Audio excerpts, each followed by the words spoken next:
Today we are looking at understanding hiking signboards.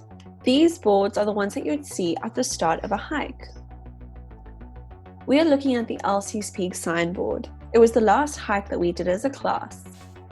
We're going to have a look at what the symbols mean, how to find the different trails, the mountain peak, and other important information. Our first section is the symbols. In map work, symbols or images are used to convey important information, and these 6 symbols appear on the Elsie's Peak sign. The first symbol reminds us that we need to wear a hat on warm days. They have used a hat and a picture of a sunshine to convey this message. The next symbol is a boot, and this reminds us that we cannot wear flip-flops on the mountain. We would need to make sure that we have suitable, closed hiking shoes. The next one is a jersey or a jacket. Now, we know that it gets very windy in our area and also the weather can change quickly.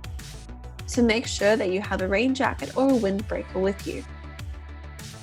The next thing that is one of the most important things to remember is to make sure that you take water with you. It's good to have some energy or that, but water is the most important thing that you should have with you on your hike. The next thing is, should you walk alone or should you walk in a group? Now, they have used a yellow line to show you that you should not walk alone on this mountain path. You should always have a group of people with you. The next symbol is a little cell phone with a number, and this number is very important.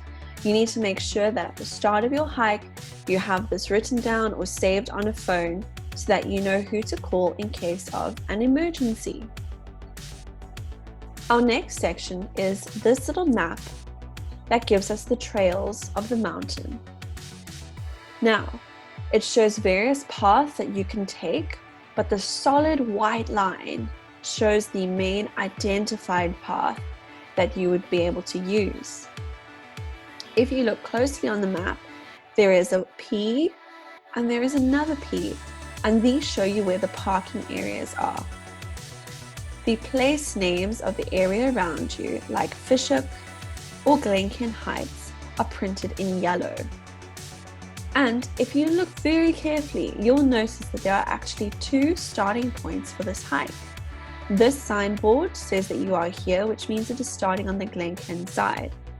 When we hiked, we started from the Fishook side, and that would be where the next P is. Our next section shows the mountain peak.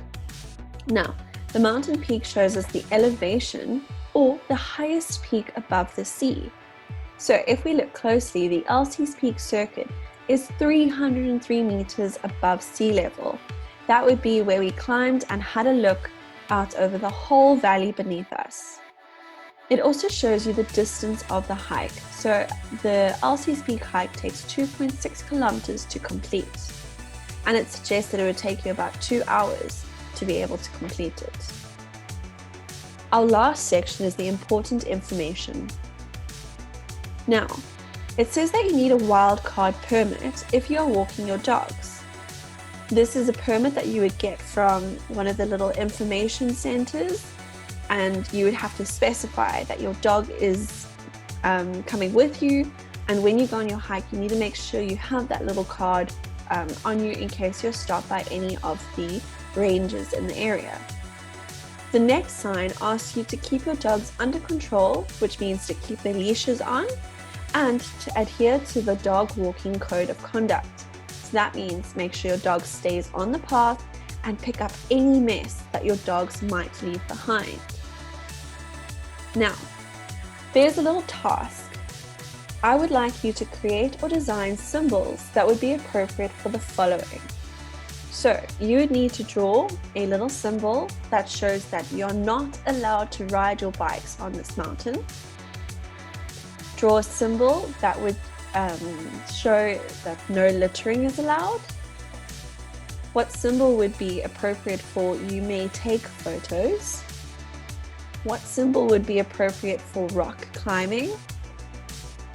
What symbol would be appropriate for no camping on the mountain? What symbol would be appropriate for not picking the plants? And lastly, what symbol would you design to show that no fires will be allowed on this mountain? You can draw these symbols on a piece of paper and keep it safe to refer back to for our next task.